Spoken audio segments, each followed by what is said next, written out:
Boa noite. Só de casa, tá me escutando? Boa noite. Hoje a gente...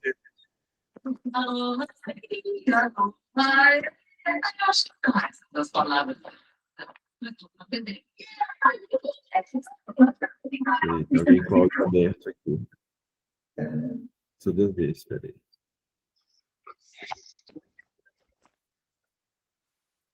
Desativei. Pessoal de casa, estão me escutando bem? Sim. Ah, tá bom. Sim. A internet Boa noite. Deus te abençoe. Boa noite, benção. Tudo bom? A internet tá ruim? Qualquer coisa vocês me Não. avisam, tá? Então tá bom. Ou pelo WhatsApp, ou por aqui mesmo. Vamos rezar para a gente começar? Em nome do Pai, do Filho e do Espírito Santo. Amém. Vinde, Espírito Santo, enchei os corações dos vossos fiéis e acendei neles o fogo do vosso amor.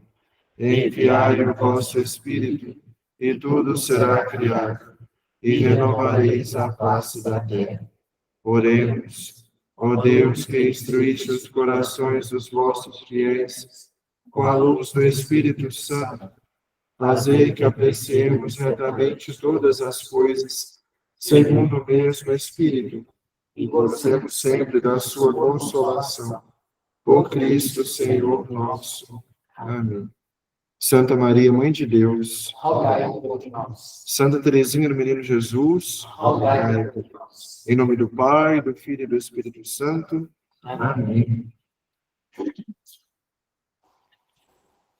Data show de novo hoje, hein? É. Na ponta de lá? No passado, João Pedro deixou lá e deu certo. Deixa eu olhar. Depois vou lá não segurando. Você, sabe aqui do Gustavo igual nisso, viu? Ô, Gustavo, sempre precisando, viu? Ah, descobri aqui, ó. Aí não tem como pegar, né? Agora eu tenho que descobrir onde que ele coloca isso. Ela me sentou, olha que negócio. Aqui? Não, do lado. Esse negócio assim, essa rodela. Eu acho. Aqui?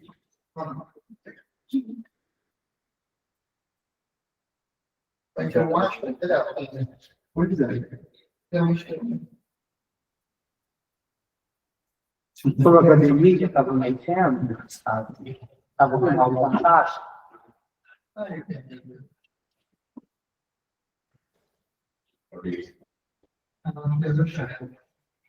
Já era de bom ou de ruim? De bom. O pessoal estava arrumando o cabo ali. Ó, tá vendo? Mexer com quem entende é outra coisa. Menos 3 pontos. Mais 10 pontinhos. Pessoal, hoje nós celebramos o dia de uma grande santa da igreja, né? Santa Teresinha do Menino Jesus. O Papa Pio X falou que é a maior santa dos tempos modernos. E realmente, depois de Nossa Senhora, eu acho que não existe uma outra santa com tantos devotos igual Santa Teresinha, né? Um exemplo de humildade e confiança para nós. Mas ontem foi dia de um santo importante também, especialmente para nós. São Jerônimo, que é padroeiro de quem estuda a Bíblia, dos biblistas. Padroeiro dos estudiosos da Sagrada Escritura. São Jerônimo, ele nasceu quase 400 anos depois de Jesus. Ele nasceu numa região chamada Dalmácia. Por isso ele era um dálmata. Eu penso o cachorro dálmata, né? Por causa da região Dalmácia. São Jerônimo, então, nasceu na Dalmácia. Era um homem, assim, muito inteligente. Ele foi morar em Roma, porque Roma era a capital, para estudar. E lá em Roma ele conheceu os barzinhos da vida, né? Roma era tipo aquela avenida da Uniban ali, ó. Tinha o Bar da Glória, tinha não sei o quê. Então Roma era badalada. E lá em Roma ele acabou se perdendo. Começou a viver uma vida muito desenfreada, desregrada.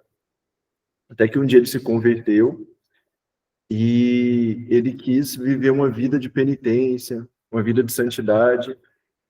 Foi então que ele se tornou secretário do Papa, na época, o Papa Damaso. E depois ele se mudou para a Terra Santa, ele morou em Belém. E lá em Belém, enquanto ele vivia essa vida de penitência, de oração, ele teve a intuição de traduzir os textos bíblicos do original para o latim. Lembremos que o latim era a língua mais difundida na época, por causa do Império Romano, que ocupava toda a Europa, ali, o norte da África. Então, o latim era a língua falada. E São Jerônimo foi o primeiro que traduziu. Porque ele estava no momento de a igreja católica mais lá judaísmo, né?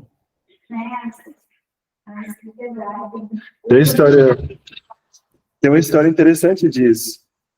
Santo Agostinho e São Jerônimo, eles realmente mandavam cartas um para o outro. É curioso isso, como um santo fareja o outro, né, gente? Santo Agostinho, um santo muito grande, era amigo de São Jerônimo. Apesar de, em alguns momentos, eles terem dado umas farpinhas. E diz que São Jerônimo tinha um temperamento muito difícil, né? O homem era complicado. Depois foi se tornando santo, né? Mas São Jerônimo também foi discípulo de São Gregório Nazianzeno, né? Outro santo. Então, ele teve uma rede de contatos de santidade ali. Então, São Jerônimo, ele traduziu a chamada Bíblia Vulgar. Eu acho que dá para a gente abrir um parênteses e falar sobre traduções das Escrituras. Traduções. Só para a gente entender melhor a importância e o papel de São Jerônimo. Vamos pegar aqui, o original. Para o pessoal de casa depois acompanhar, eu sei que é difícil de ver, eu vou pedir para alguém depois me enviar uma foto, tá? Original, Antigo Testamento, Novo Testamento. Língua original, melhor dizendo. Nós já estudamos isso e falamos algumas vezes. Em que língua o Antigo Testamento foi escrito? Hebraico. Hebraico porque é a língua do povo hebreu, que é o povo de Jesus. E o Novo? Grego.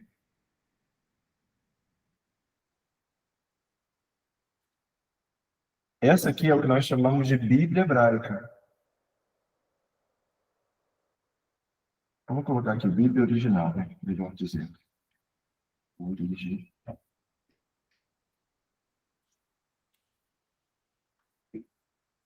Esse aqui é a formação original da Sagrada Escritura. Hebraico e grego. Porém, aconteceu com o povo hebreu uma coisa chamada diáspora. Diáspora. O que é diáspora? Eles saíram de dispersar. Não era claro. Dispersão. Os judeus, gente, foram obrigados a sair da terra deles. Eles foram expulsos, porque o Império Assírio e o Império Babilônico conquistaram a terra deles. Eu até usei um exemplo uma vez, não sei se foi aqui. Imagine com essa rixa que está tendo entre Lula e Trump, né? A gente está vendo Brasil e Estados Unidos, não sei o quê, imposto e tal. Imagina se o Trump um dia resolvesse, Deus que livre isso, né? Mas invadir o Brasil e deportar todos os brasileiros. Mandar a gente para fora do nosso próprio país. Porque eles iriam ocupar o Brasil. Imagine isso. Aí manda uma parte aqui lá para a Bolívia, outra parte aqui manda lá para o Chile, desocupa todo mundo. Foi isso que fez com os judeus. Então, os judeus se espalharam por vários países. Isso nós chamamos de diáspora, dispersão. Porém, isso teve um efeito um pouco negativo. Porque os judeus que falavam hebraico começaram a falar uma outra língua que era difundida no mundo na época. E aqui a gente está antes do latim. Ó, o palpite de vocês, vamos ver se o faro tá bom. Que língua vocês acham antes do latim que era a língua mais difundida no mundo, mais falada? A língua da filosofia, por exemplo. O grego. O grego. Antes do latim ser famoso, o grego era a língua mais difundida no mundo, por causa da Grécia. E porque teve um rei ali na região do norte da Grécia, chamado Macedônia, o rei Filipe, que conquistou boa parte do mundo e levou o grego, a língua grega, adiante. Vamos pensar aqui, usar a lógica. Os judeus estavam espalhados no mundo todo, no mundo grego ali. Não estavam tanto na Terra Santa. Tinha judeus, claro, na Terra Santa, mas havia muitos judeus fora. E o grego era a língua falada no mundo. Qual que é a tendência natural de acontecer com os filhos dos judeus? Esquecer o hebraico e aprender o grego.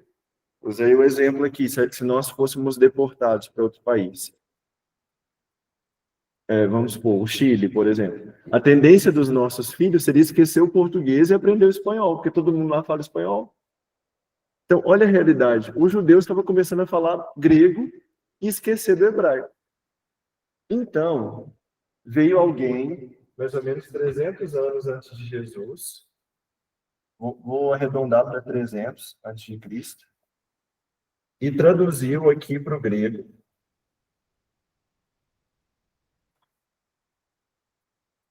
E foi a primeira tradução do Antigo Testamento grego, que nós chamamos de Bíblia dos 70, ou Septuaginta.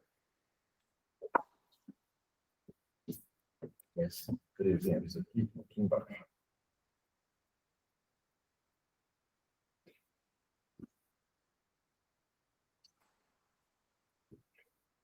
Septuaginta. Por quê? A Bíblia dos 70. Vou colocar assim.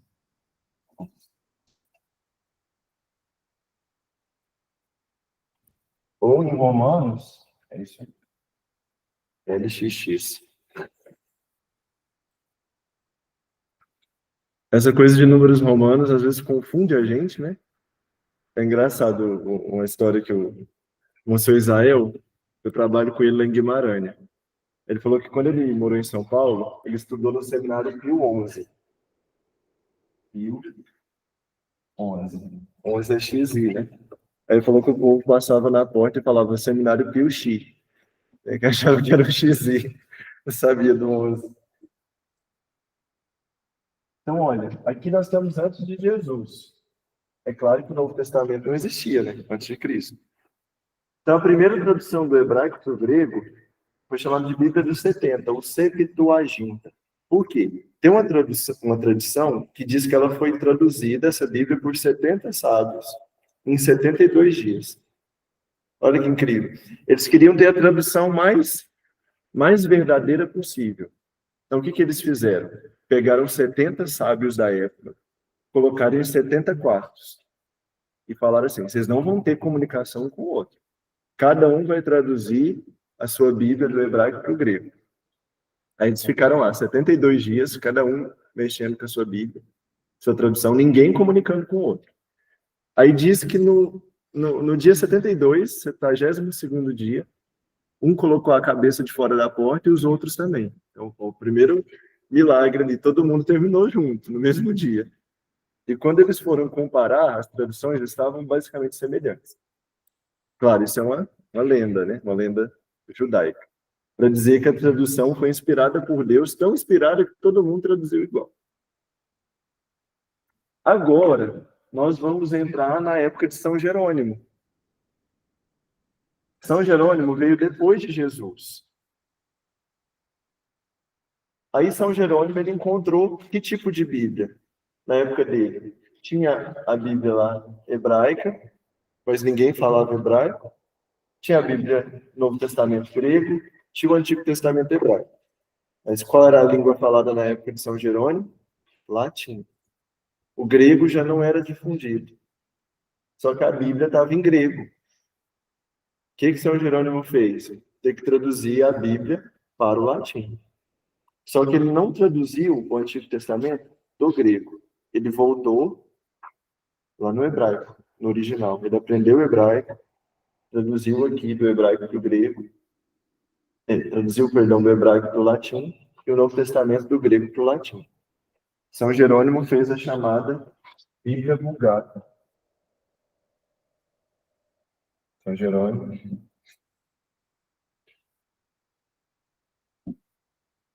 Bíblia Vulgata.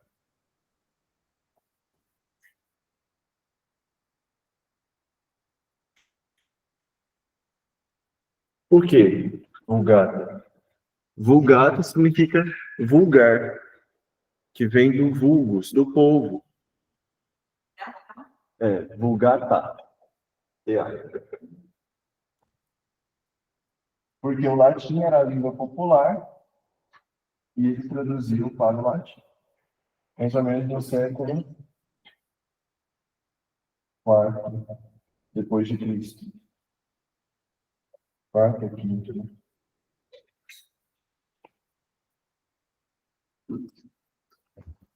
Aí é que a gente pode ver nas nossas Bíblias. Algumas Bíblias modernas nossas foram traduzidas a partir do São Jerônimo.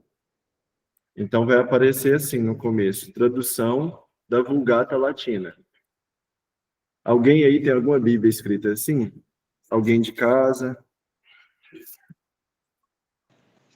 Vou dar uma olhada aqui na minha Introdução, tradução aqui da Jerusalém. A de Jerusalém provavelmente é traduzida do francês, a que você tem aí, que veio dos textos originais.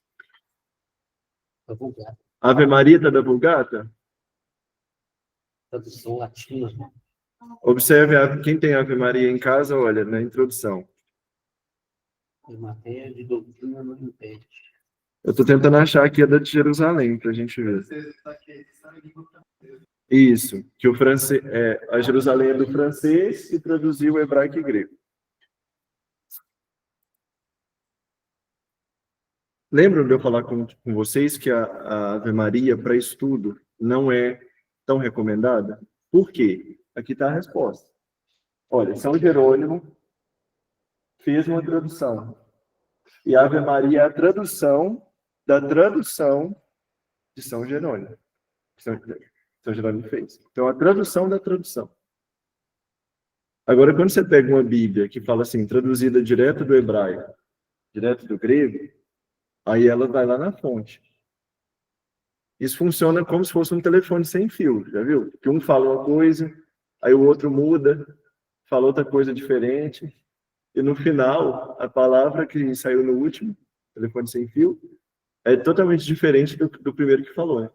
Na tradução, infelizmente, faz isso. Quanto mais você vai traduzindo de uma língua para outra, mais você vai perdendo o sentido. Aí que está o problema de um texto que é traduzido direto da Vulgata. Problema para estudo, né? Para compreensão do texto espiritual, é a mesma coisa. Vitor, Sim. a minha é da CNBB e fala que traduz direto dos originais, né? O hebraico, o aramaico e o grego. E ela cita aqui uma nova Vulgata. O que seria isso? A nova Vulgata é uma revisão que foi feita da tradução de São Jerônimo. Então, a da CNBB, olha que interessante, ela não olhou essa tradução aqui, Septuaginta, dos 70, grega, olhou de São Jerônimo, a nova Vulgata, que foi revisada depois só como parâmetro, mas ela traduziu direto das fontes originais, do hebraico e do grego. É isso mesmo que fala aqui. Sobre isso, alguma questão?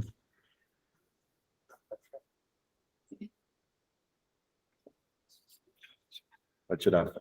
Hoje eu vi uma manchete nesse site da Bíblia, que não sei se é verdade, da Bíblia mais antiga do mundo. Eu li lá, comecei a ler lá no internet, por $34 milhões. É o quarto livro mais caro que foi doado. A Bíblia foi o primeiro livro impresso.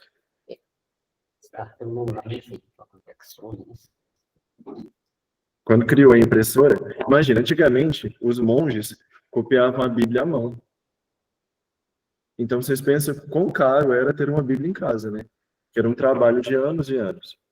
Eram chamados monges copistas, porque eles copiavam as escrituras. Aí quando inventou a imprensa, pensa a imprensa. Hoje nós temos as máquinas de xerox, né? Você xeroca ou imprime alguma coisa em segundos. Muito, muito rápido. Na época, a imprensa ela era como se fosse uns carimbos com as letras que carimbavam as páginas. Por isso ela é chamada de tipografia. Já viram isso? Tipografia? Essa palavra? Tipografia, porque tipo é um carimbo. Ela carimbava com as letras e ia montando. Isso. Aí uma Bíblia que demorava, sei lá, 10 anos para ser escrita, começou a ser produzida em 2, 3 meses. Muito mais rápido, né? Eu acho que no filme. Vitor, Oi. Vitor. Vitor, Sim. essa tradução da Bíblia Vulgata, os original, você já leu os original, dá muita diferença? Ou ela é bem semelhante? Não se perdeu nada?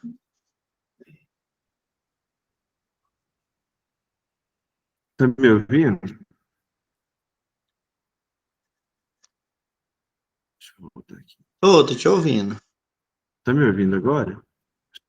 Tô. Beleza. A, a diferença, o senhor fala em relação à tradução dos originais, por exemplo, direto dos originais com essa Vulgata. Isso. É interessante que, em alguns momentos, sim. Por quê? Porque São Jerônimo, ele até teve alguns errinhos em algumas partes. Existe um erro muito cômico, por exemplo.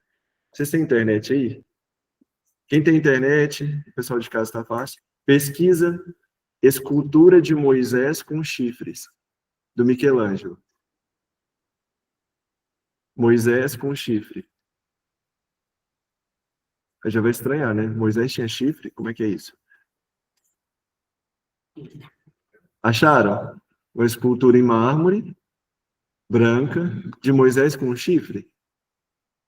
Esse é um exemplo de um erro de São Jerônimo, que ele foi traduzir direto do hebraico, o Antigo Testamento, e fala o seguinte, que Moisés desceu da montanha e o rosto dele estava resplandecente. Aí o São Jerônimo traduziu, o rosto dele tinha um chifre. Aí Michelangelo foi fazer a estátua e pegou o literal. Vamos pegar o literal aqui, São Jerônimo traduziu, né? E pôs um chifre no coitado do Moisés. Mas para um exemplo, para exemplificar isso que eu estou dizendo, a Bíblia de São Jerônimo é muito boa, tanto que foi a Bíblia oficial da igreja por muitos anos. E até hoje é interessante de ser lida. Mas as traduções modernas, elas trazem muito detalhe que às vezes falta na tradução de São Jerônimo.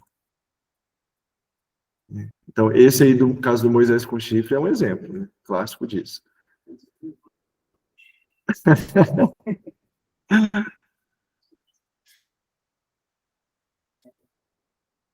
Deixa eu carregar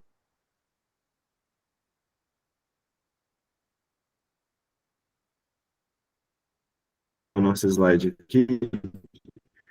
A gente estava falando sobre o nome na Bíblia.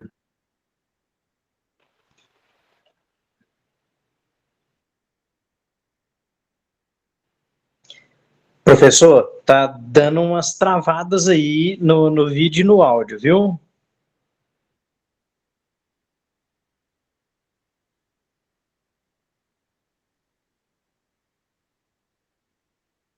Sempre da pessoa. Esse é o primeiro motivo. Não.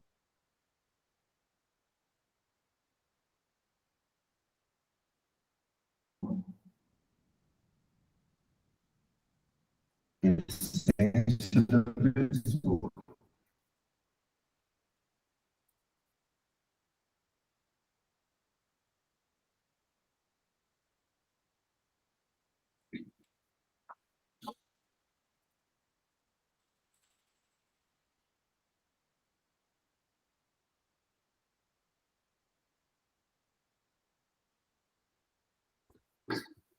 Identidade.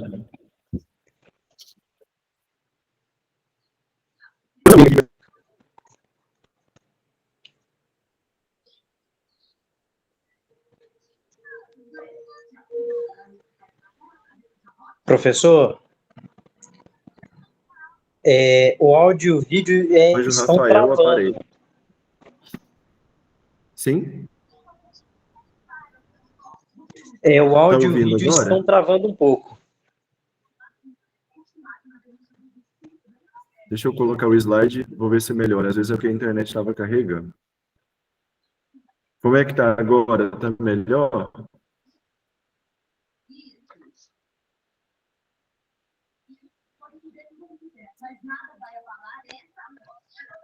Melhorou um conseguindo pouco, me mas ouvir ainda agora? tá picando ainda um pouco o áudio. Sim, ouvi, mas tá picando, tá dando uns piques ainda no áudio. Eita. Eu vou falando aqui e você me diz se melhorou ou não. Agora, pelo menos, o slide parou de carregar. Então, eu acho que a internet vai ganhar mais força aqui. Tá ouvindo? Agora sim, agora melhorou. Ah, que bom. Qualquer coisa me fala aí, tá bom? O nome Rafael. O nome Rafael significa Deus cura. Que Rafael aparece no livro de Tobias e ele cura Tobit, que era um cego. O Tobit é uma história muito icônica, que ele estava deitado embaixo de uma árvore e veio um pombo e fez cocô no olho dele. Aí ele ficou cego, né? Aí o filho dele, Tobias, faz uma viagem acompanhado do arcanjo Rafael, só que Rafael estava disfarçado. Aí no final Rafael se revela, inclusive cura o olho do Tobit com as entranhas de um peixe. Por isso que o arcanjo Rafael segura um punhado de peixe. Vocês já observaram a imagem? Deus cura. Então, para indicar esse significado do nome, eu citei para vocês, inclusive na última aula, a questão aqui do Abraão, né? A mudança de nome significava mudança de missão. Abrão, pai elevado. Abraão, pai de uma multidão. Porque Abraão foi pai do povo de Israel. Ou aqui o exemplo de Simão Pedro. O apóstolo Pedro se chamava... Alguém quer perguntar? Tem um áudio ligado aí, de alguém de casa. O apóstolo Pedro se chamava Simão. Só que quando ele encontra Jesus, Jesus fala, por isso eu te digo, tu és Pedro, né? Petros. Então Jesus muda o nome dele de Simão para Pedro. Pedro é rocha, Petros, Petro. Porque Simão seria a rocha, sendo o primeiro papa sobre a qual Jesus edificaria a igreja. Aí nós vimos... Deixa eu... Tem alguém com o áudio ligado.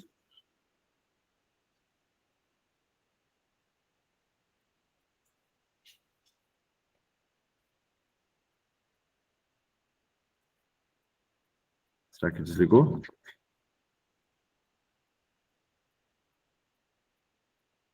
Acho que desligou.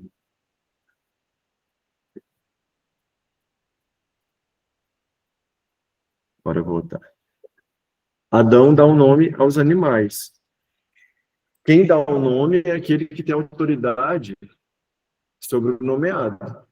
Por isso que um pai e uma mãe dão nome aos filhos, nós vimos isso. Então, Adão nomeia os animais, Adão como superioridade. E a gente entra na polêmica do nome de Deus.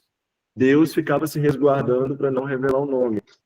Por exemplo, aqui, ó, em Juízes 13, 17 a 18, Manoá pergunta o nome do anjo. O anjo ali representava Deus. E o anjo fala, por que perguntas pelo meu nome? Ele é maravilhoso. Ou seja, ele é maravilhoso demais para você. Eu não vou te dizer como é que eu chamo. O nome, então, significa o íntimo da pessoa. É por isso, por exemplo, que nós rezamos em nome do Pai, e do Filho, e do Espírito Santo. Por quê? Quando a gente fala o nome, nós estamos invocando a pessoa. Na pessoa do Pai, na pessoa do Filho e do Espírito Santo. Né? No íntimo, na essência deles. E aqui é até importante fazer uma distinção, né? A gente coloca do Pai, e do Filho, e do Espírito Santo. Porque é um nome só para os três, já que o nome significa uma essência.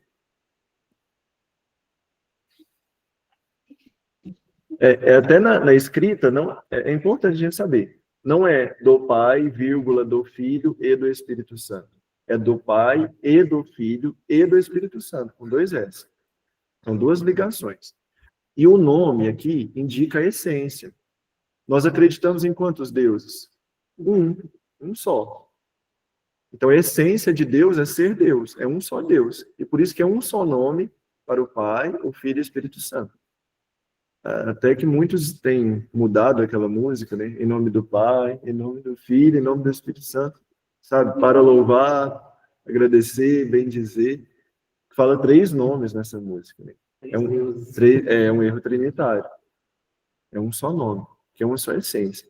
O Henrique gosta muito dessa música. É, A música de tempero para tudo errado. ela é um erro trinitário muito grave. Claro que quem canta assim não pensa nisso, né, na heresia. Mas é um erro trinitário, né? E, inclusive, nos exorcismos, por exemplo. Quando a gente estuda o ritual do exorcismo, o momento importante do exorcismo é que o exorcista descubra o nome do demônio.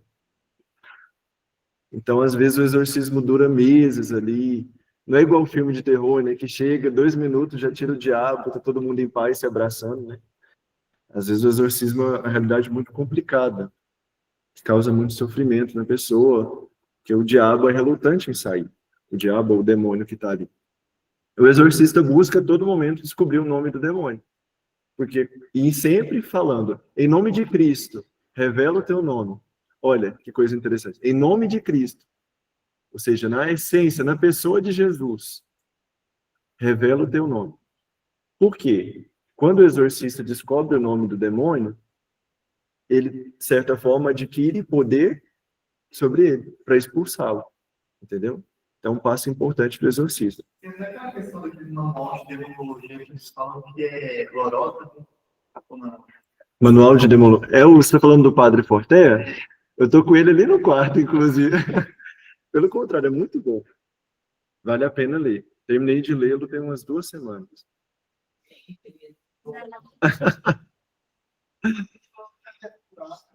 O demônio é uma realidade muito ignorada, porém muito presente. É claro que ele faz presença na nossa vida, especialmente pela tentação. Esse é um meio comum e ordinário dele agir sobre nós. Ele observa cada um aqui, ele nos observa dia e noite. E ele sabe as nossas más inclinações.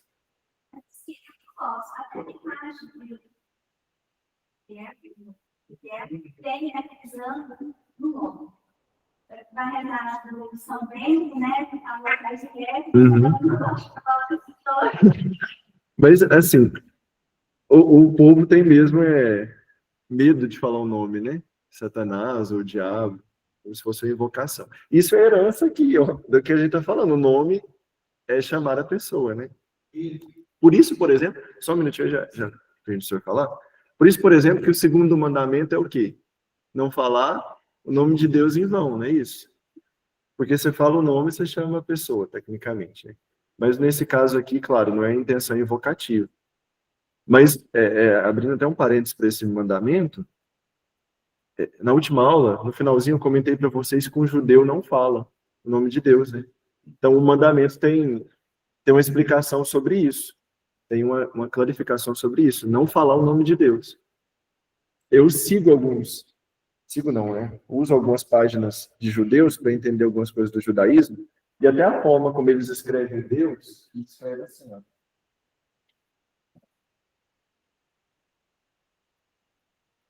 Para não escrever o nome Deus completo. Então, em muitos momentos, eles colocam um apóstolo no lugar do Por causa disso, não pronunciar o nome, já que a pessoa de Deus está muito acima de nós. E nós não temos poder sobre o nome de Deus, sobre a pessoa dele. O senhor quer perguntar depois? Você falou sobre a questão aí, exorcismo, né? Uhum. A gente lê muito nos evangelhos a questão de Jesus expulsar os demônios. E parece que é muito comum, né? No evangelho. O que você diria sobre isso? Essa questão aí de expulsar demônios. Sobre a questão de Jesus expulsar os demônios. A gente acredita que pelo número de habitantes, né? Hoje, naquela época, a diferença é muito grande. Então, a gente não vê tanto. Ou olhar proporcionalmente, Hoje não tem tanto igual a gente lê nos evangelhos, né? Não. Mas, olha, é uma questão interessante sobre isso. Infelizmente, existe um tipo de leitura das Sagradas Escrituras que é uma leitura materialista. Então, as pessoas que leem nesse sentido falam, quando Jesus estava expulsando um demônio, Jesus estava curando uma coisa psicológica. Ou, por exemplo, o endemoniado de Gerasa, que está no capítulo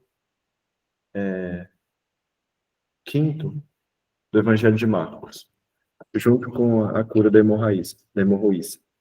Então, o endemoniado de Gerasa, ele ficava andando lá no meio dos túmulos, afastado, Jesus expulsa o demônio dele e ele volta para a sociedade. Então, alguém que tem uma leitura materialista e fala, isso não é um demônio.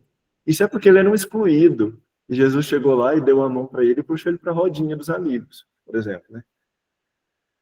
Pelo contrário, quando os evangelhos falam que é demônio, desconfiem de leituras que são materialistas demais. Fala, demônio é a forma dos judeus dizerem que era uma doença. Em algum momento pode até ser, mas ali está sendo muito literal. Era um demônio. E é muito significativo que o demônio se manifeste na Escritura. Por quê? Ali se manifestou o Filho de Deus. Vocês não acham que o inferno ficou alvoroçado quando Jesus se encarnou? Imagina que Jesus se encarnou para concretizar a obra humana. O próprio diabo apareceu para tentar Jesus nas Escrituras, né? Então, eu acho que isso provavelmente desencadeou, isso é teoria minha, tá, gente? Desencadeou uma reação do inferno. A gente vê um grande número de possessões. E é óbvio que possessão não é comum, gente. Pelo contrário, a igreja é muito criteriosa. Então faz toda uma investigação, precisa de laudo psiquiátrico, precisa de perícia. É uma coisa assim, não é do dia para a noite o padre chega e pá. Tanto que só se faz o exorcismo com autorização do bispo diocesano. Se não tiver autorização, não é chegar e fazer. Porque o demônio não se manifesta com frequência. Já ouvi falar do padre Vanilson, de Brasília, né? É esse? É o que mora em Brasília? Já ouvi falar. Uhum.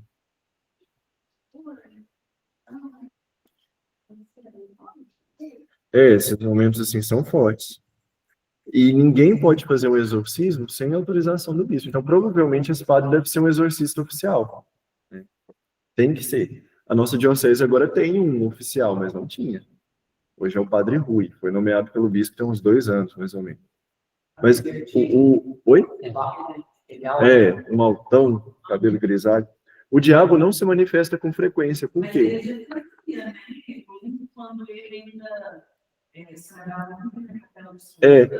O padre Rui fazia umas missas assim mais de cura, essas coisas, mas ele nunca foi exorcista oficial. Então ele não tinha autorização para fazer o exorcismo, por exemplo. Né? Agora tem. Aí era, vamos falar assim, É uma libertação, algo do tipo, uma oração. Por exemplo, o Papa Leão XIII ensinou uma oração de libertação espiritual. É aquela famosíssima.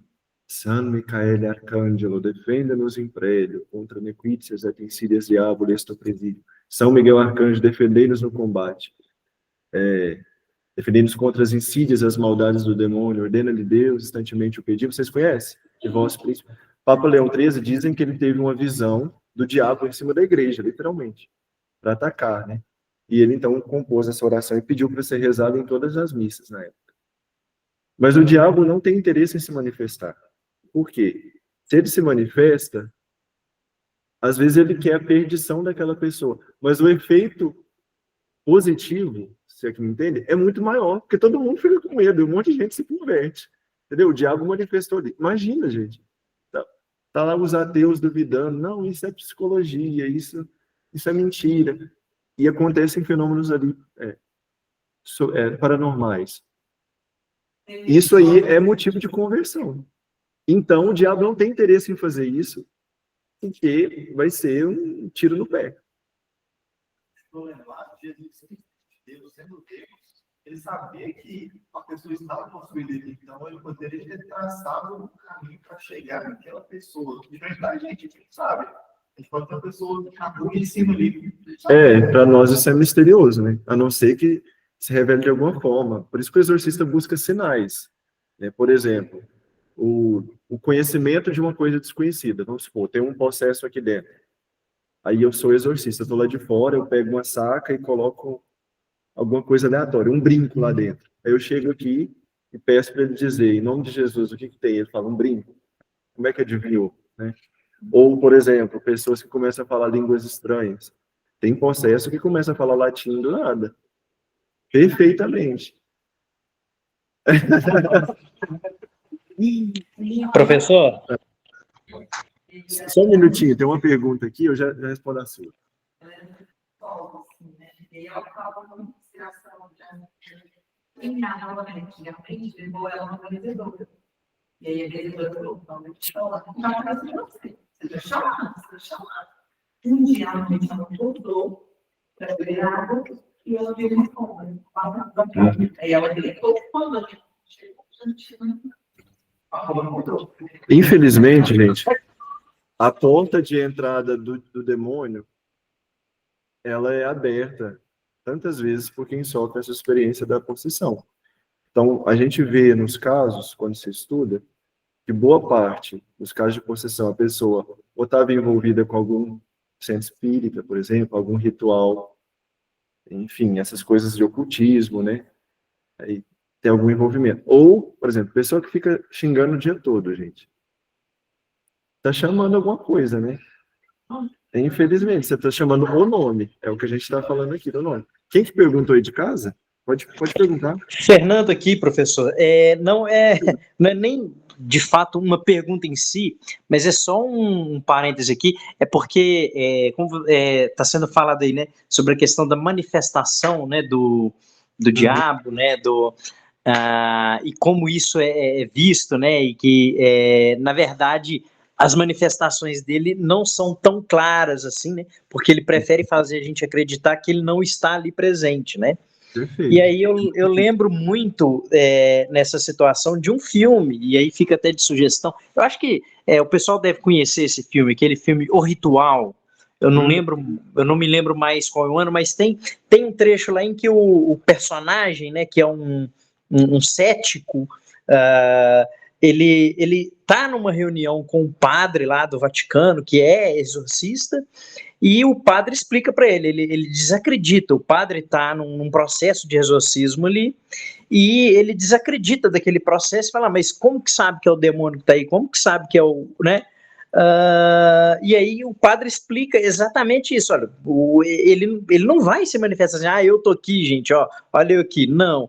Ele vai se manifestar através de pequenos sinais e tudo, e para fazer a gente acreditar que ele não existe, que ele não está ali presente, para que ele possa agir sem que haja aquilo que foi comentado aí agora, né? Que se ele se manifestasse de forma tão clara, é igual você explicou aí, professor. Aí seria um grande motivo para a conversão de muitas pessoas, né? Então, e aí é um filme que trata bem dessa questão, que fala assim trata o exorcismo com essa visão, inclusive com as explicações lá, né? Tem uma cena no filme lá que é um padre lá no Vaticano dando curso de exorcismo, explicando como que é essa situação. Então aí fica aí de sugestão, se o pessoal não conhece, para quem não conhece, tentar assistir, que vai ver um pouco dessa questão lá. Esse filme é bacana mesmo. Fica até de sugestão para quem tem estômago para essas coisas, né? Chamou O Ritual. É a história de um padre exorcista norte-americano, chama Michael Kovac. Era um padre. Padre Pio. Eu também morri de medo do filme do Padre Pio.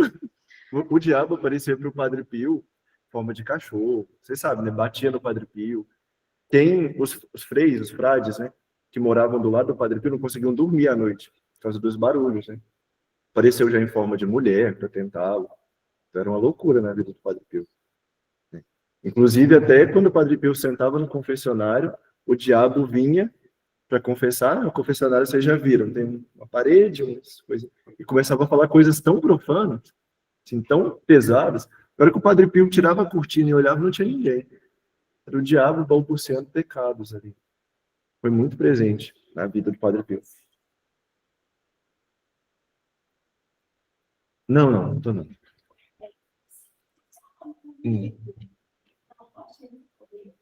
Uma pessoa leiga?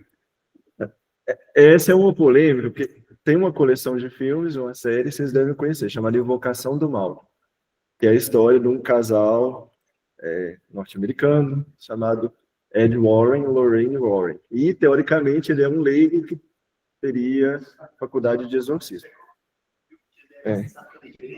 Eu desconheço, nunca ouvi falar de uma licença que a igreja deu para os leigos fazerem. O ministério do exorcismo ele é ligado ao sacerdócio, ao poder sacerdotal. Hoje em dia, ele é mais ligado ainda ao episcopal. Então, um bispo tem autorização plena para fazer um exorcismo sem pedir permissão, por exemplo. Um padre já precisa, mas eu nunca ouvi falar, apesar do filme relatar isso, mas é uma ficção, né, disso ser concedido a um leigo, porque é inerente à faculdade sacerdotal, de certa forma. Bem, mas esse é um assunto que rende pano para manga, né? Vale a pena vocês conhecerem o livro que você comentou, chama Suma Demoníaca, quem tem interesse. É uma parte que ele vai falar sobre o mal, sobre o demônio, outra ele vai falar sobre possessão, que tem diferença de possessão, manifestação, infestação. Às vezes o demônio ele não entra na pessoa, né? Ele começa a derrubar a panela, a pessoa começa a ver vulto, a ouvir vozes, né? Manifestações. Tem as opressões, em que a pessoa sente um enfocamento, entendeu? Algo do tipo. Então, a paralisia do sono já é questão mais de doença, né? Psicológica.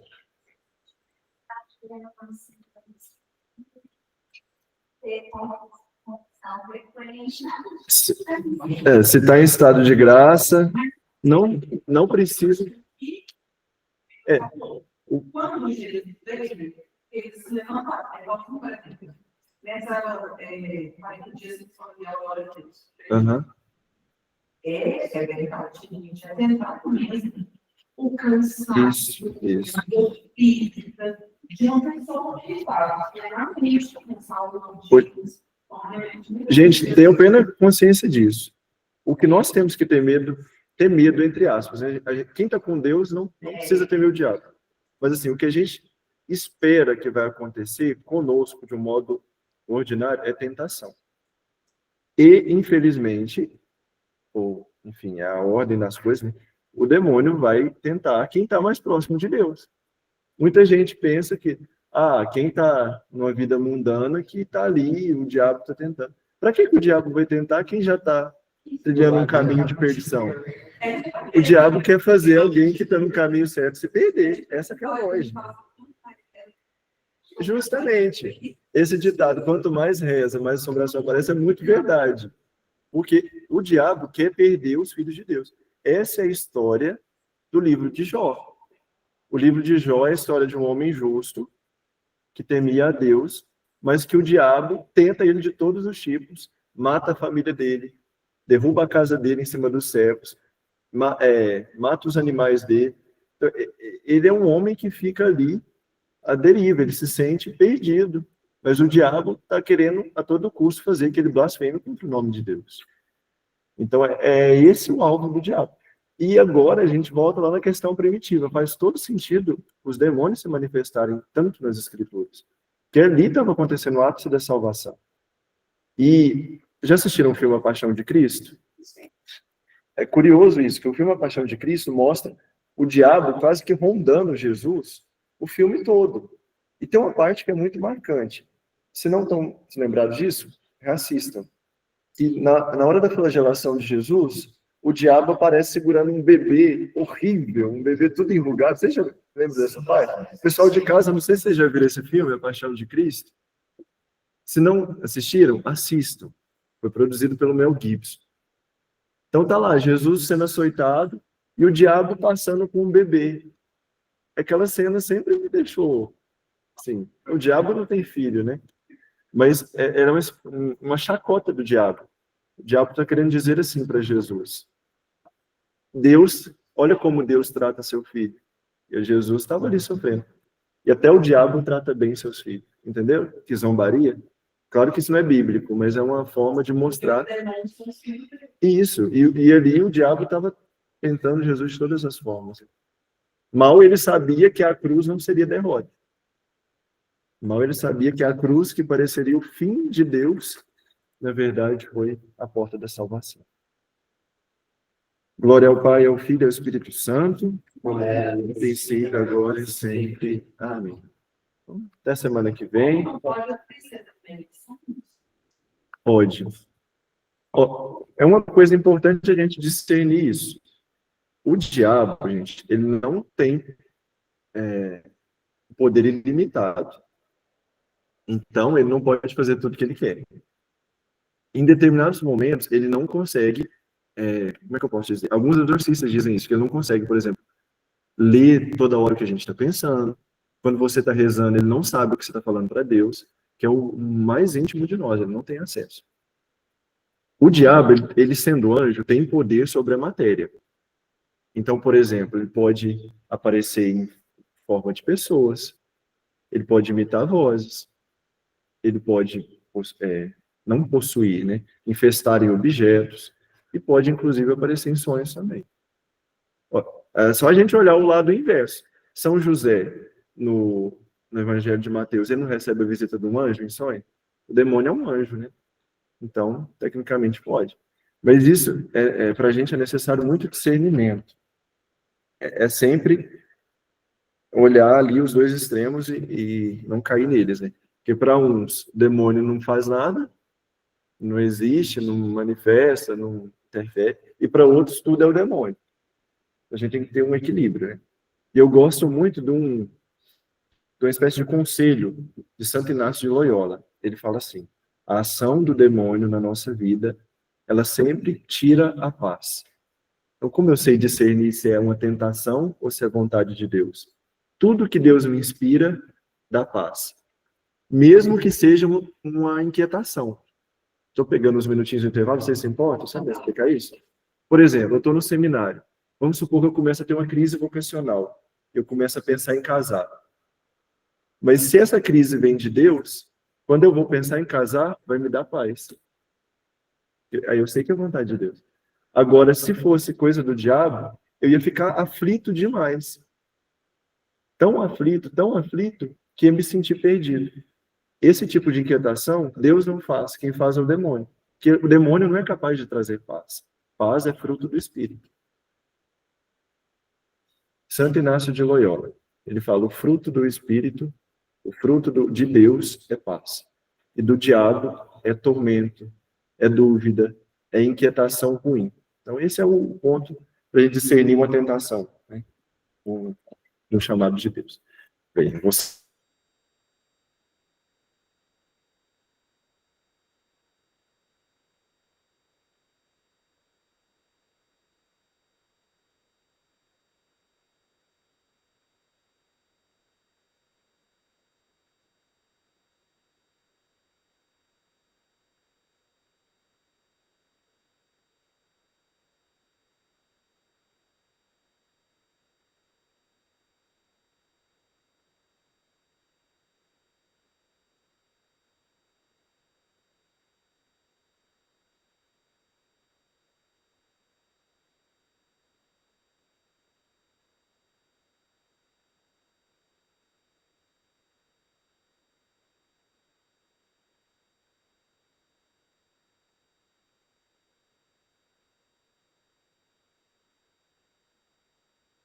E o tanto que isso é sério, Gustavo, o meu pai, ele é da renovação carismática, sabe?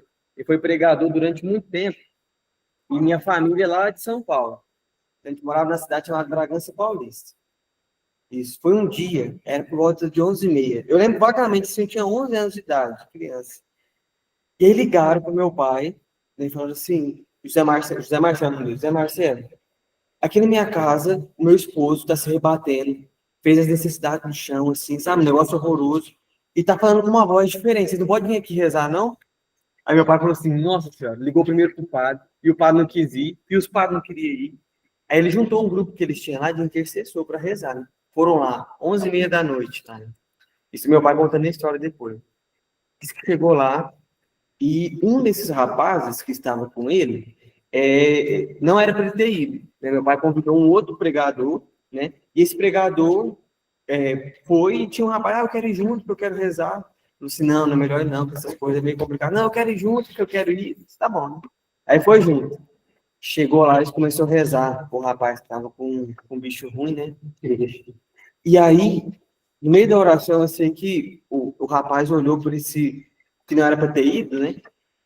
E olhou e falou assim, ué, não tô te entendendo, o que você está fazendo aqui? Você traz sua esposa, você faz, e começou a jogar os pecados do cara na cara dele, na frente de todo mundo. Porque eu fiquei arrepiadinho. Muito sério. É muito sério.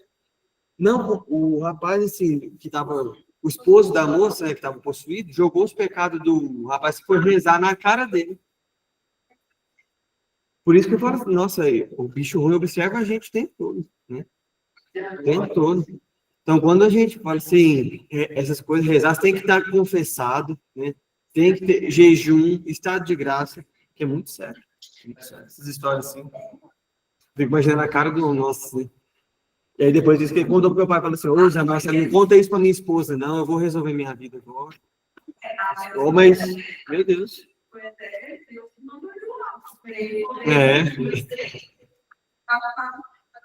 Eu tenho umas histórias assim. Eu lembro de um dia também que eles faziam um grupo de adoração ao Santíssimo, né?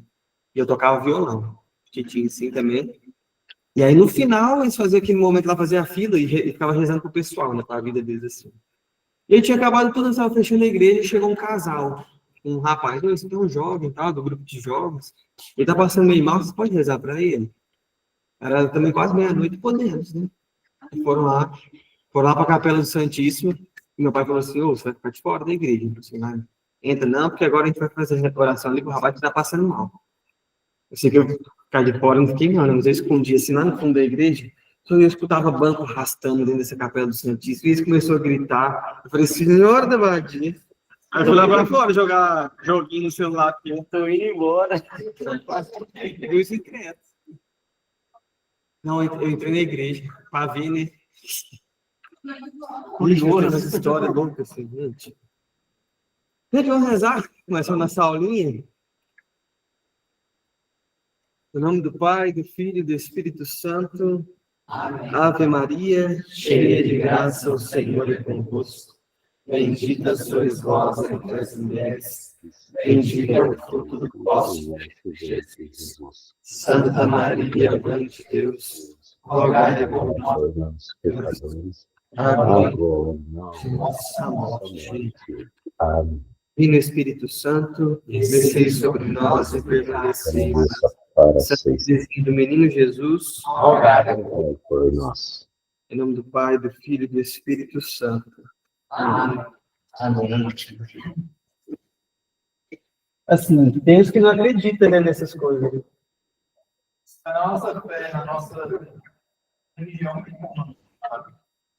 É bíblico, né? Por isso que vocês não podem gostar também de palmeirense. Entrega a passagem bíblica que Jesus tira os espíritos ruins do homem lá e joga nos porcos. Então vocês... Por isso que não gosto de palmeirense, tá? Não, com certeza.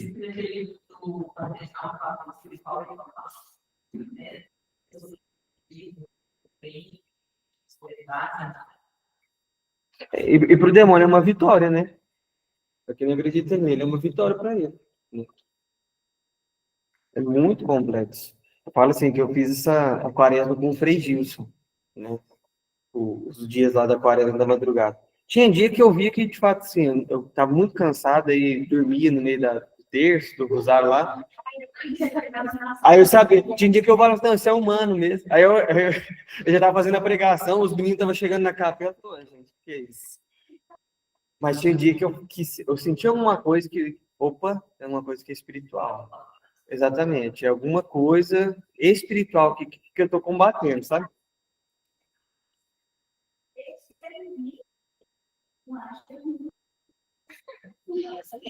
Não, é verdade. Mas eu digo assim, tem. Eu falo. Aham.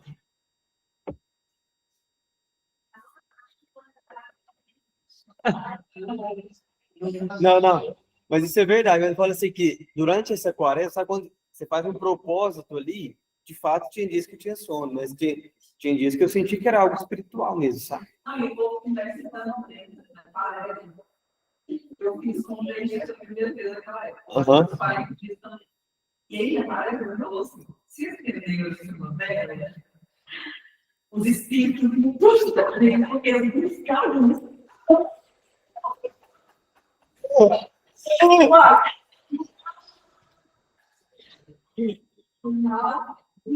Ah, não, mas se você segurar esse aqui já atrai, já, ó.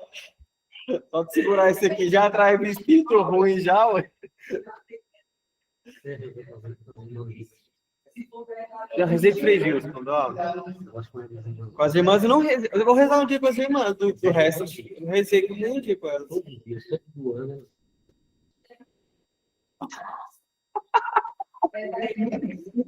Agora, fora do contrato, na sexta-feira começa às 4, mas fora da sexta-feira é 4h30. Ah, rezam todo dia, então. Ah, tá. Eu achei que era só igual o Frei Gilson, que era o período específico. Reza todo dia, então. Galera, dúvidas? As dúvidas. As dúvidas. Vocês trouxeram? Tem alguma coisa? Olha, tô brincando. Quando eu ia pesquisar, eu comecei a puxar no GPT. Começava a falar dúvida e acabava a dúvida. O chat GPT, né, já respondia já. Mas cuidado. Não, vou falar uma coisa para vocês também. O chat GPT ele é muito bom, gente. Nossa, faz uns textos assim que você fala assim, caraca, né? Como é que pode, né, um negócio desse? Mas tem umas coisas que tem que ficar atento, porque ano passado porque ele erra. Ano passado eu estava fazendo TCC da filosofia, né? E eu fiz um filósofo chamado Schopenhauer. Um dia a gente pode conversar sobre isso, sobre música. Quem fala que a música transcende a alma, sabe? A música expressa a mais pura vontade do homem, então eu acho isso muito bacana, eu fui trabalhar nisso. E aí eu fui lá no chat GPT um dia, né? Eu falei, deixa eu conferir um negócio aqui, né? Pedi para ele passar para mim uma lista de onde podia pesquisar, de livros do Schopenhauer, né? Para eu fazer a bibliografia. E ele começou a falar, Schopenhauer, tal, filósofo que fala disso, disso, e diz que a angústia é a maior expressão do homem. Eu falei, angústia? É porque Schopenhauer fala de vontade, na verdade, sabe? A angústia é um outro filósofo chamado Kierkegaard. Aí eu mostrei essa afirmação pro professor, né? Ele falou assim, não, pelo amor de Deus, meu filho, isso aqui tá erradíssimo. Como que você escreve um trem desse? Eu não podia falar que não era eu, né? Senão ele ia saber que eu tô mexendo com o chat GPT. Eu falei assim, não, me equivoquei mesmo. Tem umas coisas que ficar atento, viu? Não sei se trouxeram alguma coisa, pessoal de casa. Alguma duvidazinha pra gente tratar ou segue o baile? Tem uma pergunta? Ah, tá. Ainda bem que vocês viram aí, gente. É porque tá no chat. João Paulo? Quem é João Paulo? Brincando. Eu tenho. Qual a diferença entre essência e substância? Tá, vamos voltar lá então, que a gente já recorda da última aula. Vou colocar aqui na nossa próxima. Eu posso falar que a substância é a energia?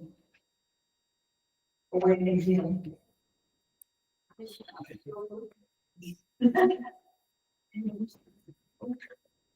Não.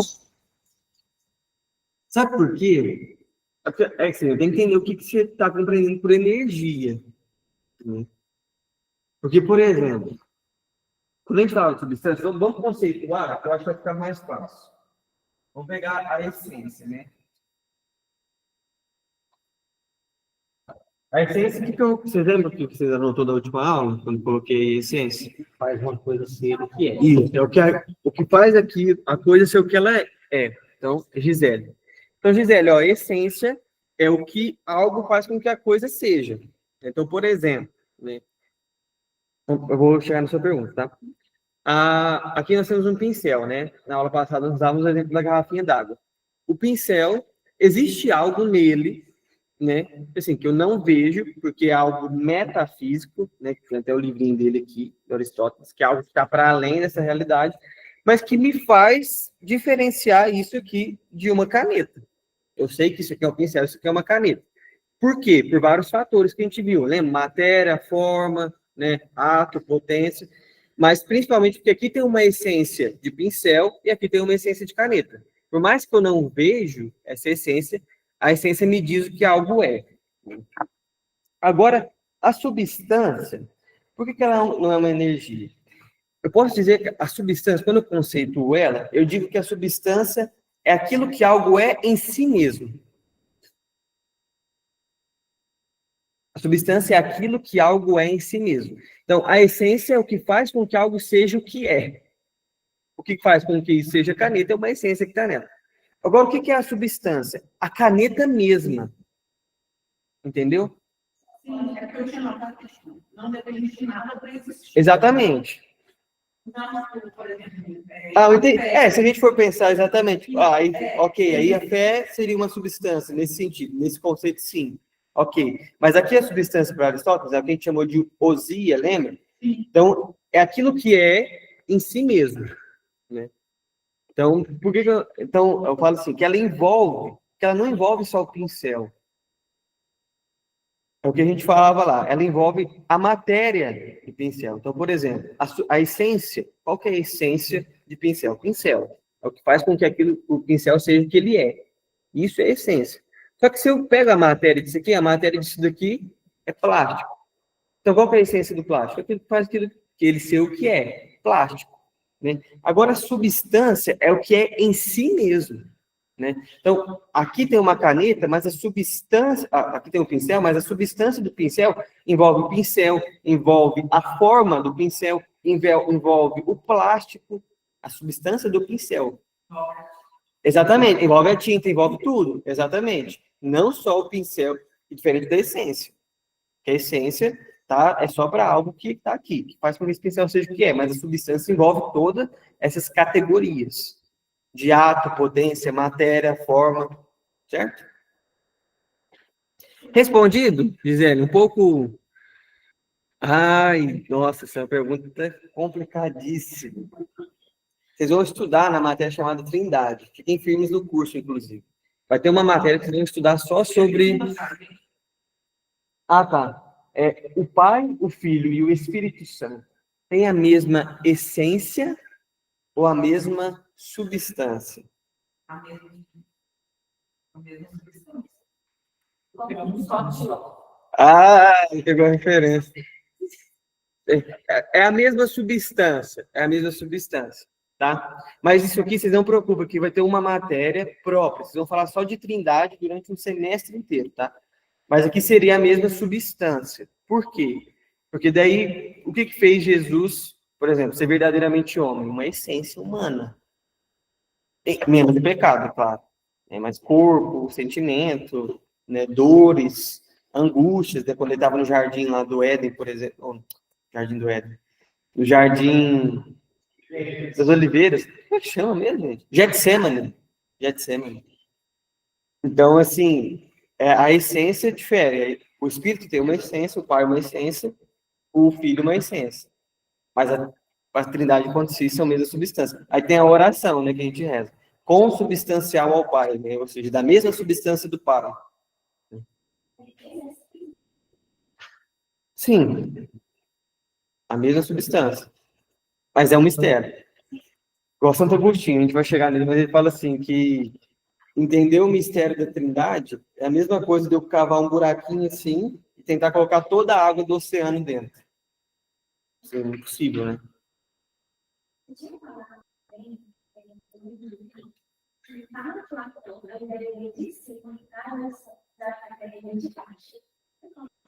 Vamos.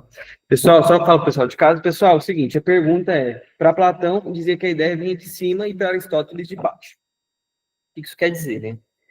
Voltando para Platão, então. Quando eu quero dizer que a ideia vem de cima, estou dizendo do mundo das ideias. Então, eu digo de cima para a gente ter mentalmente essa visão de um mundo exterior. Não fora do planeta, mas um mundo racional, onde a alma está e tudo.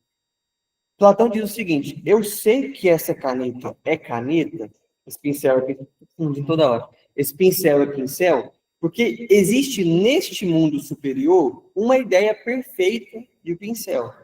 Então eu sei que ele é isso aqui porque a ideia que está lá veio e me diz que isso é pincel. O que Aristóteles está dizendo? Que não tem esse mundo exterior. Que o pincel aqui de baixo, mesmo, ele mesmo já me comunica as ideias.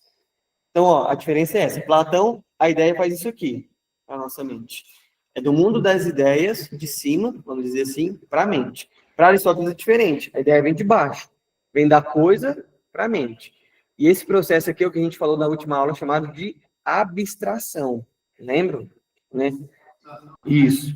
E aí, o processo do Platão é chamado de reminiscência. Lembram dessa memória que a alma tem? A alma vai lembrando das coisas, por isso que a gente vai conhecendo. Então, ó, o processo desse conhecimento, reminiscência para Platão. Para Aristóteles, nós chamamos de abstração. Lembra de abstrair, assim, de pegar, né?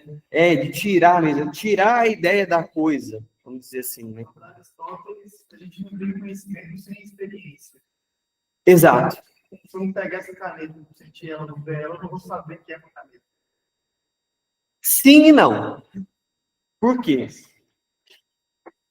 A pergunta, pessoal, é a seguinte, né? Que Aristóteles diz que o conhecimento só vem pelos sentidos. Então, se eu não pegar essa caneta, eu não sei que ela existe. É sim e não, por quê? Porque quando eu vejo, quando eu toco, quando eu tenho os meus sentidos, e eu faço todo aquele processo de matéria e forma, né? Eu tenho que fazer esse processo para Aristóteles. Isso me comunica a ideia, certo? Mas, por exemplo, camelo. Vocês já viram um camelo? Tocaram um camelo, andaram de camelo? Tá, você não conta, então. A nossa egípcia ali. Tem uma egípcia aqui na sala. Enfim, tirando a egípcia, vamos para os outros. Nós nunca vimos camelo. Não, mas ela viu, então vai ficar. Tá.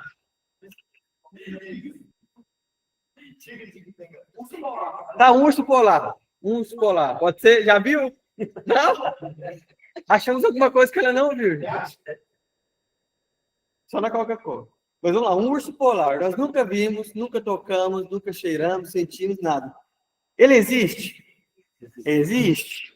Tá? Independente se eu tenho tido uma experiência sensível com ele. Mas por que que ele existe, então? Por que que eu sei que ele existe? Documentários, Coca-Cola. Tá, mas eu não tive acesso ao documentário, aos textos desse documentário. Por que não sabia que é uma ilusão? Hoje tem inteligência artificial, né? Por que não é IA? Por causa de uma matéria, mas você não tocou nele. Não. Professor? Viu imagem de pessoas tocando. Porque viu imagem de pessoas. Alguém falou alguma coisa? Fernando? Fernando aqui, professor. Escutando aí essa questão aí sobre a existência, aí no caso, né, do objeto aí, pensando aí nessa filosofia de Aristóteles, será que isso não seria aquela questão de, talvez Aristóteles está querendo dizer com isso, que é a existência no meu mundo, por exemplo, assim, na realidade da pessoa? Porque, por exemplo, eu posso não conhecer um urso polar, mas isso não prejudica a existência dele, porque na minha realidade ele não existe, mas na realidade de outras pessoas a gente sabe que ele existe. Será que não tem a ver com essa coisa do ambiente em que a pessoa está? Mais ou menos, Fernando. Mas por que de maneira geral não? Porque assim, Aristóteles, na verdade, para ele responder essa questão que a gente tem, é o seguinte, ele vai dizer, mais uma vez, da metafísica. A metafísica, lembra do significado? Que é algo para além da física? Para Platão, a gente falava que o mundo das ideias é esse mundo metafísico. Agora, a gente pode falar, assim, de uma realidade particular, Fernando, para cada pessoa. Por exemplo, a realidade do urso polar existe, mas não para nós aqui. Mas como que nós sabemos que essa realidade existe para outras pessoas? Que para outra pessoa o urso polar é uma realidade? Primeiro, porque a ideia, ela pode ser universal, entendeu? A partir do exercício racional. Por isso que chama de metafísica. A ideia também é metafísica. E outro ponto, mas aí é um estudo muito mais complexo para a gente responder essa questão, mas eu vou tentar ser sucinto. Aqui Aristóteles desenvolve um processo de lógica, né? Só que nessa lógica que a gente fala, tipo, lógica que o Corinthians é o melhor time do mundo. Não, não é esse tipo de lógica, não. É um raciocínio, né? Que ele fala de coisas que são universais, coisas que são particulares, né? Quando a gente fala que existem essas duas realidades, por exemplo, né? Ele usa termos em português bem fácil, por exemplo, aqui seria todo, né? Quando eu falo universal, quando eu falo de todo, tudo é universal, é particular de alguns, né? Como que eu respondo agora essa questão do urso polar? Eu vou dar esse exemplo aqui para vocês.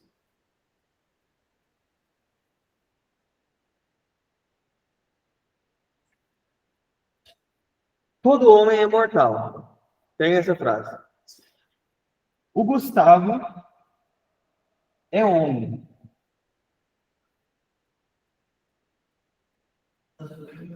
Logo, Gustavo é mortal. Então, é o raciocínio lógico, né? Para Aristóteles, eu respondo essa questão com o raciocínio lógico. Então, por exemplo, né? Todo urso polar é real? Vamos partir dessa afirmação. Todo urso polar é real. Gustavo conhece, fez o processo de abstração e tem a ideia de urso polar como realidade. Logo, Ana também pode ter a ideia, a concepção de que o urso polar é uma realidade. Entendeu? É o que o Fernando falou e é o que vocês já entenderam. Então, por exemplo, de experiência de outras pessoas. Só que como que eu chego na conclusão de que a experiência de outra pessoa vale? Raciocínio lógico. Certo? Tem particular também, por exemplo, põe a lua. Exato. Parte do particular para o universal, isso. Só que isso é uma complexidade de um tamanho, gente, vocês não têm ideia do tanto que ele vai falar de alternações subalternas, subcontrárias, vai falar de particulares afirmativos, de particulares negativos, de universais afirmativos, de universais negativos. Então, é algo muito complexo. Mas o raciocínio é esse, para a gente poder só responder essa questão, certo? Meu Deus. Pode ver esse livrinho aqui, gente, é bacana, tá? Metafísica de Aristóteles. Dá para entender muita coisa.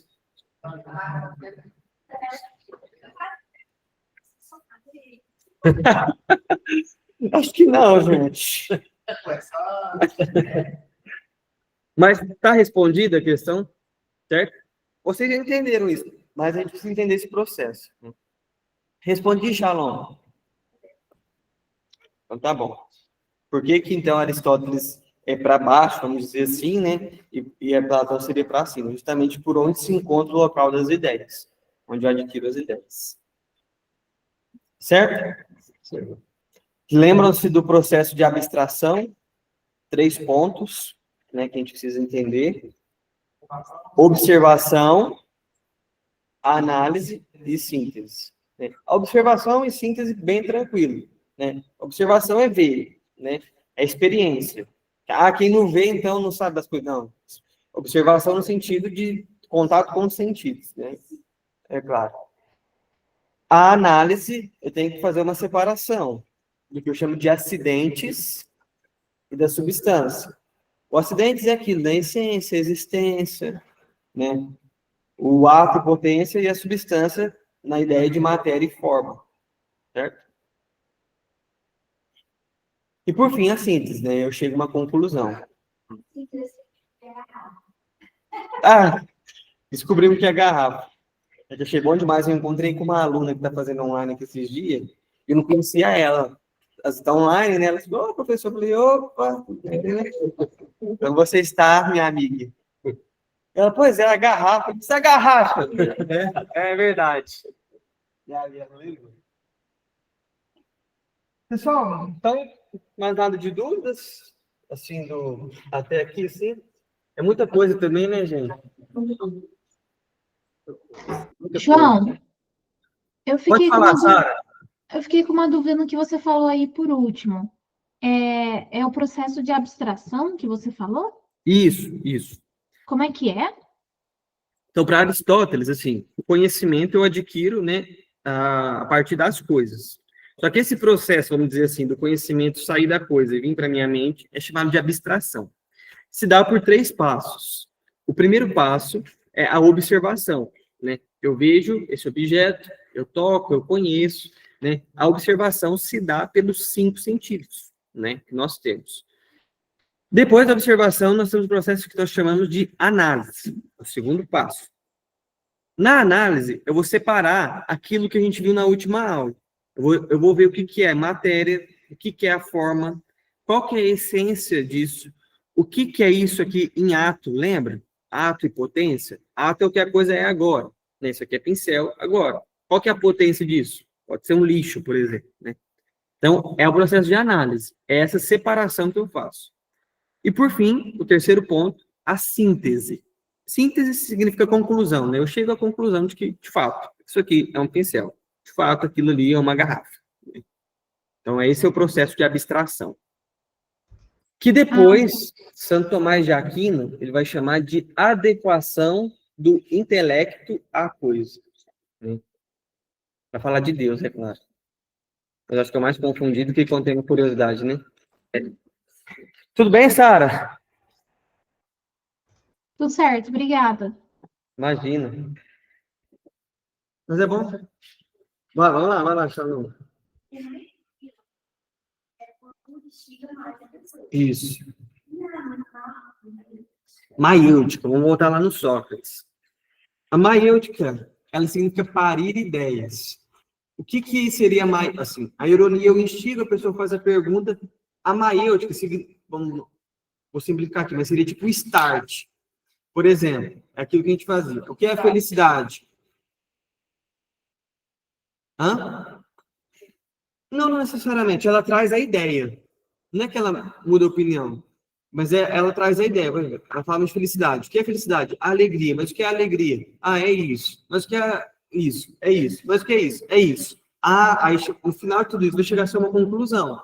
E aí, por exemplo, Sócrates, então a felicidade é viver as virtudes. Pronto. Veio a ideia. Isso é maiêutica. Né? Então, esses 2 métodos. A maiêutica seria essa ideia a ideia chegou. Né? A ideia veio. Os insights. Né? E aí a ironia é a instigação. Né? Vamos dizer assim.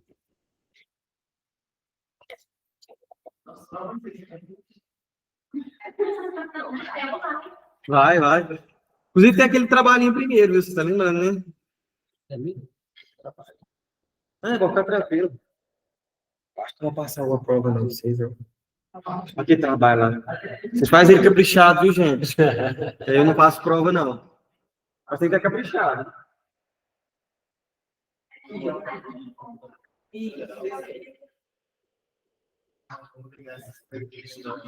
Viu, gente? Ó, faz o primeiro trabalho tranquilo, sem preocupação, que eu acho que não vou passar prova, não, viu? Mas eu acho, vai depender de você. Não, mas quem já fez tá tranquilo, já tá livre. Quem já fez, já fez. Depois, né? É verdade, Leonel, recapitado depois, então vai ter que fazer prova. Vou ver já quem já fez lá. Não, sim, quem já fez, tá valendo. Já vale para a prova já também. Tá bom. Não, 29/10. Vai perder um pouco. Nossa, acho que tá quando você falou no dia não fez, nós só 10, 30 anos. Ué, tamanho é isso? 28 dias só. Aí você tira o final de semana, porque não vai mexer com isso no final de semana. Já diminui o dia, né?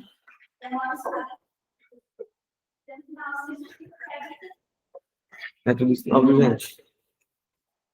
Pessoal, vamos fechar aqui nosso amigo Aristóteles. Fechando aqui nessa aula de hoje, com essa grande teoria do Aristóteles. Dentre várias, né? Quem quiser depois se aprofundar na lógica, fique à vontade. Eu já passei por isso, não tenho vontade de voltar, mas quem quiser. Causalidade. A causalidade. E isso aqui vai ser muito importante, porque... Então, deixa eu explicar primeiro, porque se eu falar por que vai ser importante, vocês não vão entender. Causalidade. Então, a gente lembra lá dos primeiros pensadores, os primeiros filósofos naturalistas, lembram disso? E lá nós falávamos um pouquinho já da causalidade. Então, vocês lembram, né? Vou refrescar aqui, mas bem breve. Né? A causalidade até então era entendida como sempre algo que vai voltando. Tudo tem uma causa. Então, por exemplo, este livro, antes de ser livro, ele foi uma folha. Antes de ser folha, ele foi uma árvore. Antes de ser árvore, a árvore foi uma semente. Antes de ser semente, ela já estava em outra árvore. Mas essa outra árvore, antes de ser árvore, também foi outra semente. E aí a gente vai voltando. Então, tudo tem uma causa para existir. Tudo tem uma causa. E Aristóteles, ele vai falar que essa realidade, né, que a gente só entende a realidade não só por este algo que vai voltando, não a causalidade só como este algo que vai voltando, mas a causalidade enquanto 4 causas da realidade. Uma causa formal, a causa material, a causa eficiente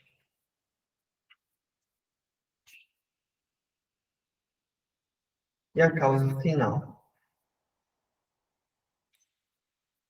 Essas são as 4 causas para Aristóteles. Então agora eu não só pego uma coisa e vou voltando ela como se nada existisse, né? Como se fosse só esse negócio que volta para trás. Mas agora o fundamento, a causalidade em 4 causas.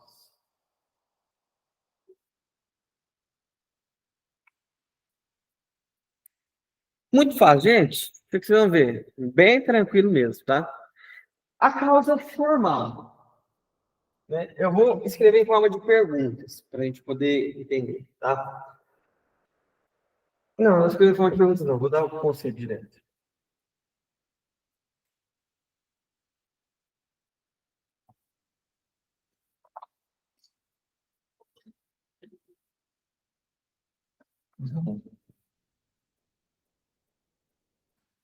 É uma maneira mais simples.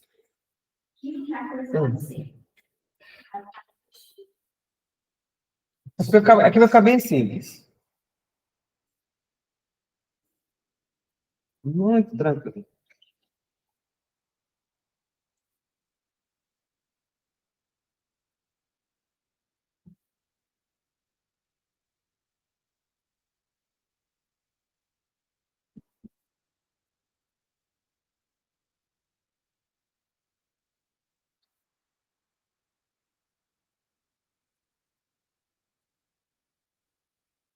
E final não é o fim de tudo, não. Na verdade, final é finalidade.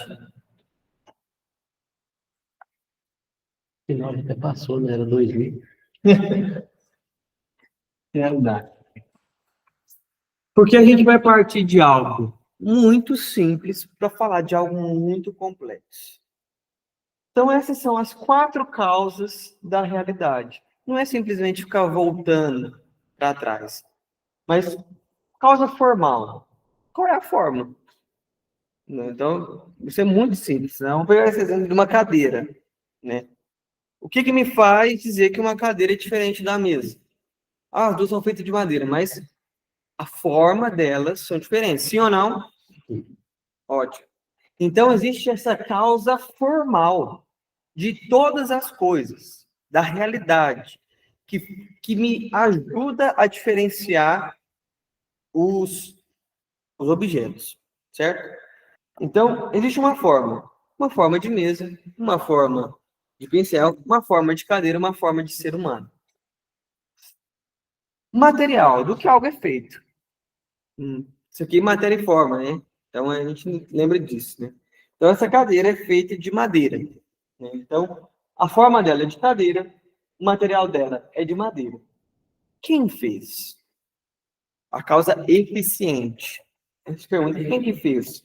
Quem que fez essa cadeira aqui? São José, né? Um carpinteiro, né? Um carpinteiro provavelmente fez, ou uma fábrica fez essa cadeira. E qual que é a finalidade dessa cadeira? Se sentar, para a gente poder sentar, ficar confortável, enfim. Parece algo muito simples, muito banal, assim, né? A gente está falando de cadeira, né? Mas aqui Aristóteles vai sintetizar para falar da realidade. Da realidade. Qual que é a forma da realidade? Aí sim eu posso fazer aquele movimento de voltar, né? Porque eu volto, mas o que faz com que algo seja real? Porque se a semente aqui é real, mas antes de ser semente, o que ela era? Né? A terra é real, mas antes de ser terra, o que ela era? O ovo ou a galinha, né? Quem que veio primeiro? Né? Qual que é a forma dessa realidade? O universo tem uma forma, mas o que vem antes do universo, o que dá forma ao universo? Né? A matéria, tá? Do que a realidade é feita? Por que eu sei que eu existo? Né?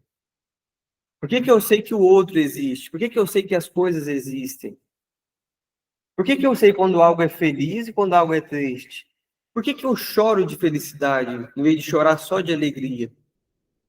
Né? Quem fez... tristeza. Por que eu choro de felicidade em vez de só chorar de tristeza? Né? Obrigado, Samuel. É a lógica. Quem que fez a realidade? Quem que é o autor de tudo isso? Quem que é o autor do mundo? Quem que é o autor do universo? Né? Qual que é a finalidade nossa nessa vida? Qual que é a finalidade do universo, da Terra, do planeta? Então, aqui entra a complexidade. Porque dentro disso, Aristóteles vai falar de um motor imóvel. Existe alguma coisa, quando eu vou voltando, eu vou chegar em um lugar, em algo que é imóvel, mas que move a realidade. Que é claro que hoje a gente entende por Deus. Por Deus. Mas Aristóteles vai chamar de motor imóvel. João Paulo, o João Pedro, O meu irmão chama João Paulo, você acredita? E o outro João Felipe. E o João Pedro. E minha irmã Maria Clara, tem que ser Joana, né? Tem que ser Joana. mas assim, no caso, só uma besta, mas no caso de Aristóteles, antes dele pegar, ele ter esses pensamentos, existiam já ali culturas, crenças em outros deuses. Ele nunca poderia haver deuses ou um só Deus, ao invés de um outro imóvel. Não, eu acho que a concepção de um só Deus, sim. Mas de deuses, não. Porque, assim, quando a gente fala de deuses, a gente está enraizado na cultura grega. Né? E os deuses aqui, é claro que para uns eles são reais, mas eles são simplesmente muito banais. Para ele tentar pensar na ideia de deuses, sabe? Porque, Deus da água, Deus do sol. Né? Então, por exemplo, é muito fácil, é Deus da madeira, mas aqui ele já entende, os nossos naturalistas, aqui a base naturalista, já entende que madeira é madeira, não tem um Deus nela. Né? Então, Deus, acho que não, mas um Deus, sim. Só que aí ele não chama de Deus. Ele fala de existe alguma entidade, né? Mas alguma coisa que única, imóvel, mas que dá origem a todas as coisas. E ele chama de motor imóvel. Aí, Santo Tomás de Aquino, como a base aqui, ele vai falar assim, o motor imóvel é Deus. Este algo único e tal, é a ideia, é o Deus revelado a Abraão. Isso é o motor imóvel. Né? Mas Aristóteles não tinha essa concepção de Deus. Tanto que ele vai falar de um devir. Né? Assim, que o motor imóvel é devir. O que significa devir? É algo que forma as outras coisas. Né? É algo que move a realidade. As coisas mudam. Isso é o devir. É o vir a ser. Por exemplo, algo é plástico, esse algo pode vir a ser caneta. É igual Sócrates. Ele falava de uma inteligência ordenadora. Tem algo inteligente que mexe com todas as nossas mentes, mas ele não chama de Deus. né? Que chama de inteligência ordenadora. E Platão, ele fala que nessa realidade também, no mundo das ideias, existe algo que implantou já essas ideias perfeitas, que ele chama de demiurgo, mas não chama de Deus. Só por ele chamar. É,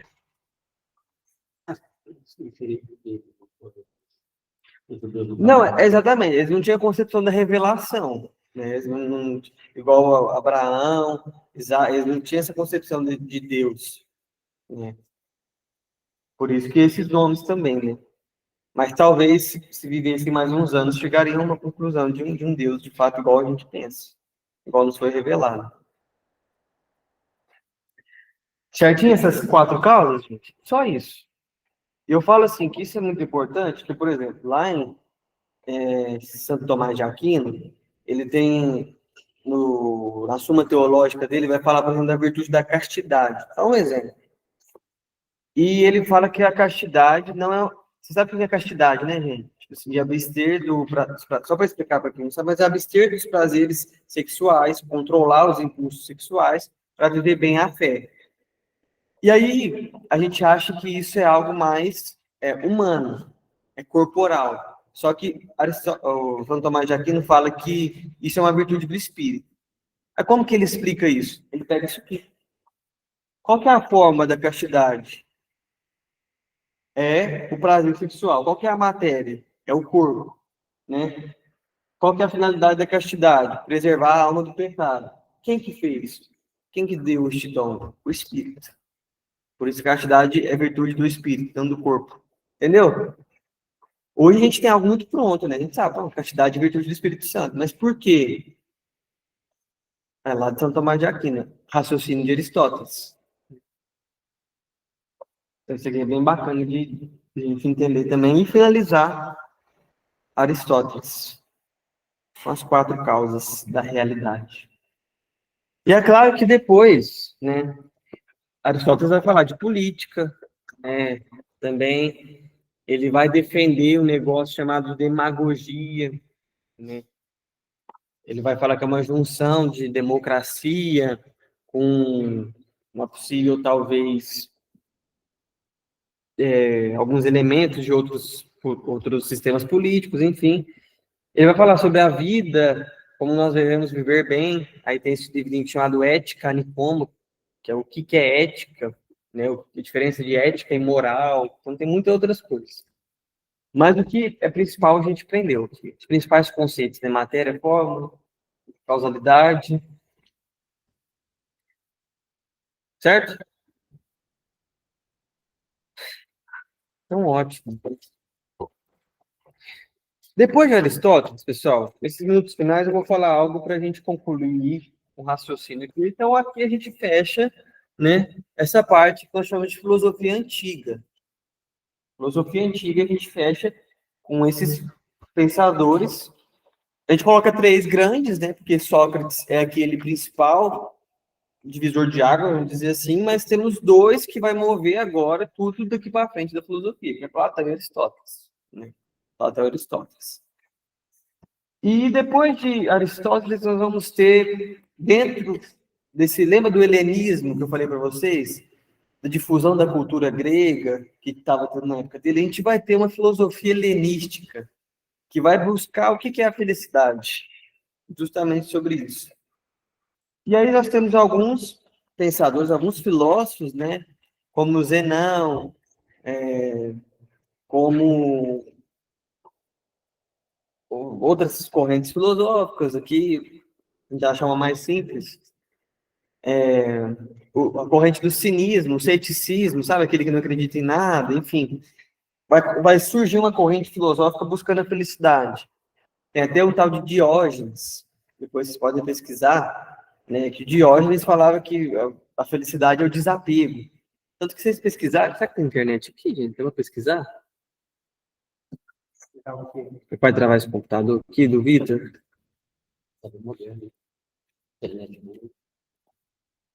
Oh, meu Deus. Vai carregar. Porque aqui vai surgir essa filosofia, aqui, ó, justamente desse desapego, né? E esse filósofo aqui, né, o Diógenes, ele tem até essa fotinha dele, assim. Depois vocês pesquisem, pessoal de casa. Que ele tá dentro do barril. Vocês conseguem ver, gente? Não tá dando imagem. Tá. Enfim, ele tá dentro de um barrilzinho ali, ó. Rodeado de cachorros. Meu Deus. Que ele fala que a felicidade está no desapego, enfim. Vai surgir essa filosofia de busca da felicidade, não precisa se preocupar com isso. Depois, aí vocês vão fazer o seguinte, vamos na página 26, esses 2 minutinhos finais. Página 26, pessoal de casa também, que tiver aí com a apostilinha, tá? Vocês vão, não sei se tem caneta, marquem, fazem um círculo nesse 7.1 aí, ou uno.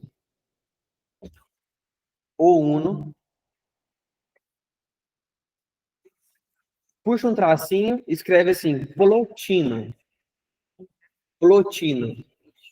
Isso. O nome tá logo embaixo, é o primeiro do parágrafo. Isso. Porque Plotino, ele foi, ele trouxe esse primeiro nome, né, assim, nomenclatura, vamos dizer assim, do Uno. É um filósofo, né? Plotino, engraçado, ele foi baseado em Platão também. Nós vamos chamar aqui de um neoplatonismo, é um novo platonismo. As ideias de Platão começam a se desenvolver novamente por outras pessoas. E marquem essa palavrinha, antes de marcar, né? O título, uno, tá? Porque é a nomenclatura nova, que a gente agora só tinha demiurgo, inteligência ordenadora, motor imóvel, e agora a gente já fala de um uno. Isso é muito importante. Mas só precisam saber disso. Vai surgir esse nome, o uno, né? Só que aí, Plotino ele vai fazer uma divisão que ele vai dizer que o corpo é uma prisão da alma, enfim. Não preocupem com isso, né? Por mais que seria muito legal, mas, enfim. Guardem isso, tá bom? Ou um. E aula que vem a gente vai começar esse capítulo 8 aí, né? A partir da página 27, falando dos primeiros pais da igreja, os primeiros padres, tá? E como que a filosofia agora vai se desenvolver em defesa do cristianismo.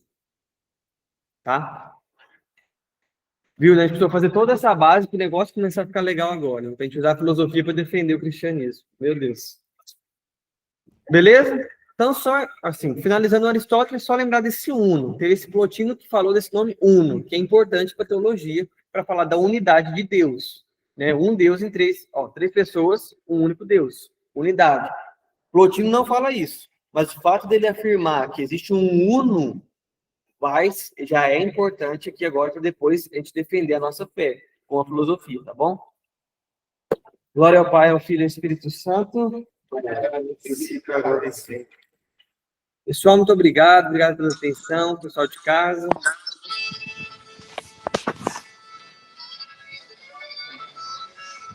Eu tenho que acabar aí. Meu pai tá sujo.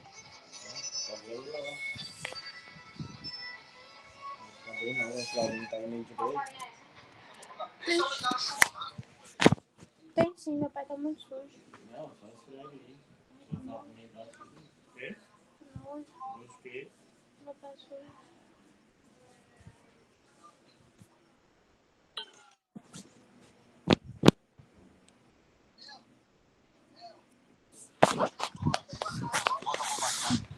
Nossa Senhora!